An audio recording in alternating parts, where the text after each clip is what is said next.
अपनी मर्जी से कहाँ अपने सफ़र के हम हैं, रुख हवाओं का जिधर का है उधर के हम हैं। वक्त के साथ है मिट्टी का सफ़र सदियों से, किसको मालूम कहाँ के हैं किधर के हम हैं। चलते रहते हैं कि चलना है मुसाफिर का नसीब, सोचते रहते हैं किस राह गुजर के हम हैं। हम वहाँ हैं जहाँ कुछ भी नहीं, रास्ता न दयार, अपने ही खोए हुए शाम सहर के हम हैं। चलिए इस बार मैं लिए चलती हूँ आपको अपनी मर्जी के सफ़र पर, और ये सफ़र जाता है देश के पूर्वोत्तर की ओर। मैं बात कर रही हूँ मेघालय की।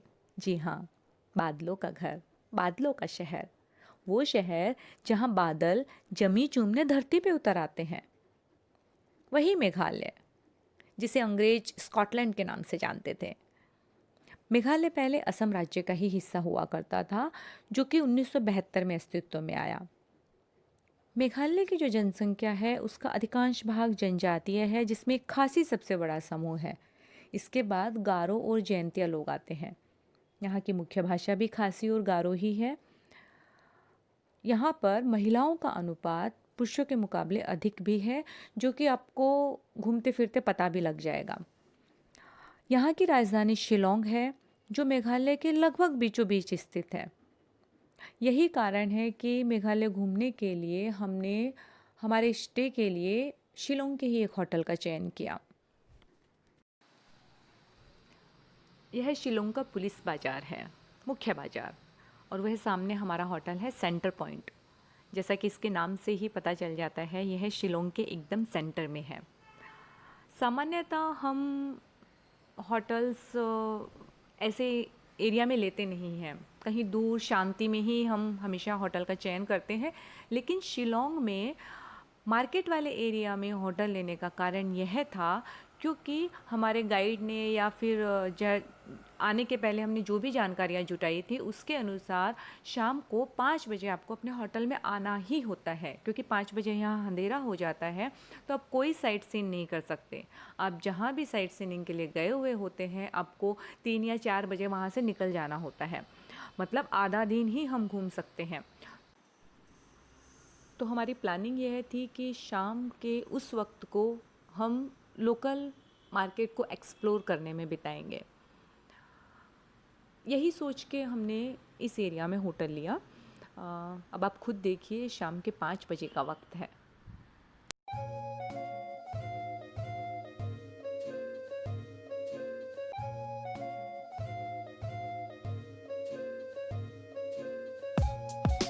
Good morning. सुबह के 6:30 बज रहे हैं। 7:30 के करीब हम लोग चेरापूंजी के लिए निकलेंगे। यहाँ के लोगों ने सही कहा था, सुबह 4:30 के करीब यहाँ चहल पहल शुरू हो गई थी। 5 बजे उजाला हो गया था, 6 बजे सूरज निकल आया था। 6:30 बजे आप देखिए मेरे पीछे की विंडो में सूरज चढ़ भी आया है। नीचे भीड़ भाड़ बढ़ गई है, 2 व्हीलर गाड़ियाँ, टूरिस्ट, पूरी तरह से आवाजाही चालू है सभी की।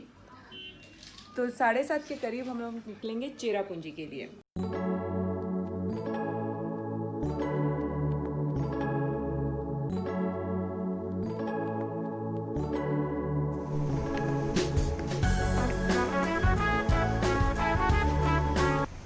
ये एक पॉइंट देखने जा रहे हैं हम।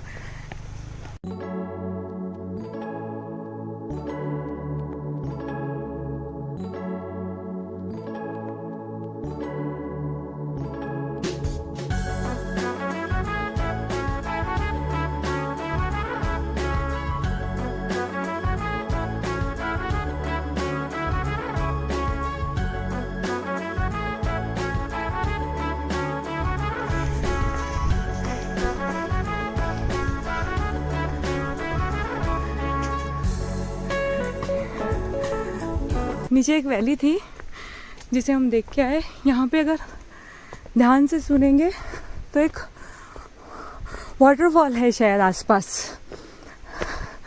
पानी के बहने की आवाज़ है, लेकिन है कहाँ वो दिख नहीं रहा।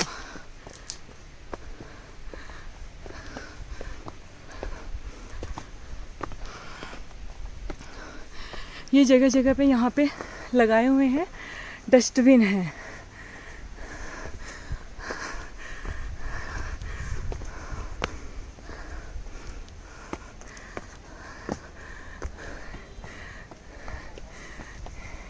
ये देखिए कितने सुंदर लग रहे हैं।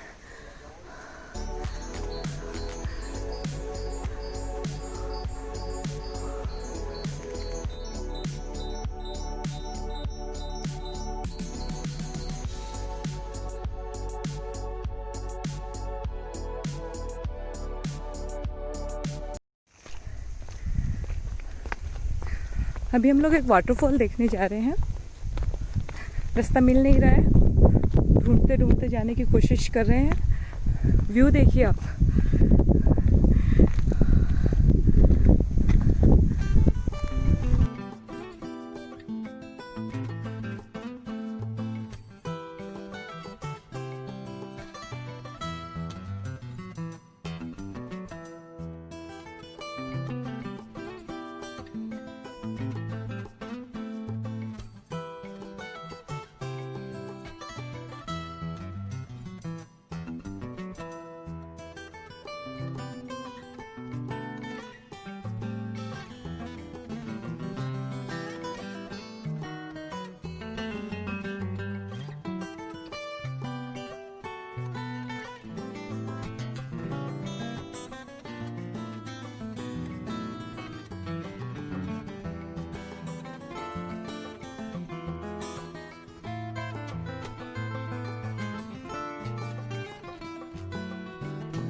ये पूरा पानी नीचे जाके अगर वाटरफॉल बना रहा है, जो शायद अपोजिट डायरेक्शन से देखेंगे तो अच्छा लगेगा।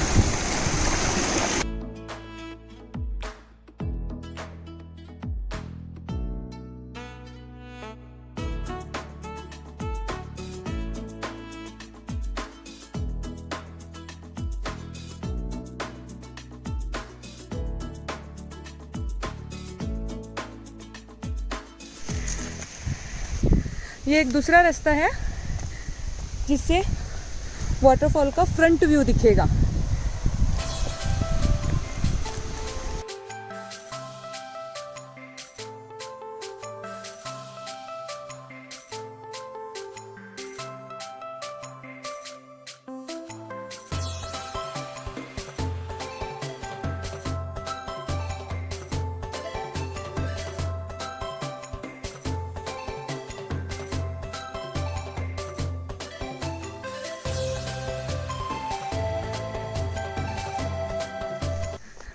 अभी हम लोग जा रहे हैं मौसमाई केव्स। 1.5 किलोमीटर की गुफा है लगभग। हमारे ड्राइवर ने हमें बताया कि हमें बहुत स्लो स्लो चलना रहेगा और कहीं कहीं पे शायद बैठ के भी चलना रहेगा। स्लिपरी बहुत है, इसके लिए धीरे धीरे पाँव रखने होंगे।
ये वो ज़मीन है जो नमी को अपने भीतर समाए है। इस जमी पर दुनिया की सबसे अधिक बारिश होती है। लेकिन इस जमी को लेकर मेरे ख्यालात कुछ अलग थे। मैंने कल्पना की थी घने जंगलों की और सीली सी फिसलन वाली ज़मीन की, लेकिन यहाँ ऐसा कुछ भी नहीं था। ये तो मुझे बंजर से मिली। वाटरफॉल सारे सूखे हुए मिले, पर हाँ, उत्साह कम नहीं था, भले ही यह मेरी आशाओं के अनुरूप नहीं मिली। यह चेरापूंजी की ज़मीन है जो मुझे बाहें फैलाए मिली। सूखी सी धरती, जो न जाने अंदर से कितनी सीली। अक्सर ऐसा होता है ना कि हम किसी भी चीज़ को लेकर एक धारणा बना लेते हैं ऊपरी तौर पर, और जब वो हमारी उन धारणाओं पर खरी नहीं उतरती तो हम उसे नकार देते हैं। जबकि सामान्य रहकर सोचा जाए तो जायज़ यही है कि बिना रूबरू हुए किसी के भी बारे में कोई राय कायम न करे, बस मिले और अनुभव ले। चिरापुंजी से मिलना मुझे यही सिखा गया। वो मुझे मेरी आशाओं के अनुरूप मिलता अगर मैं बारिश में जाती। खूबसूरत वाटरफॉल्स वाले इस प्रांत की खूबसूरती बरसात के दिनों में चरम पर होती है, लेकिन फिर भी हम मिले, उत्साह से मिले, गर्मजोशी से मिले, बिना किसी मलाल। गर्व हुआ कि मैं उस ज़मीन पर हूँ जहाँ दुनिया की सबसे अधिक बारिश होती है, और मेरे लिए इतना ही पर्याप्त था।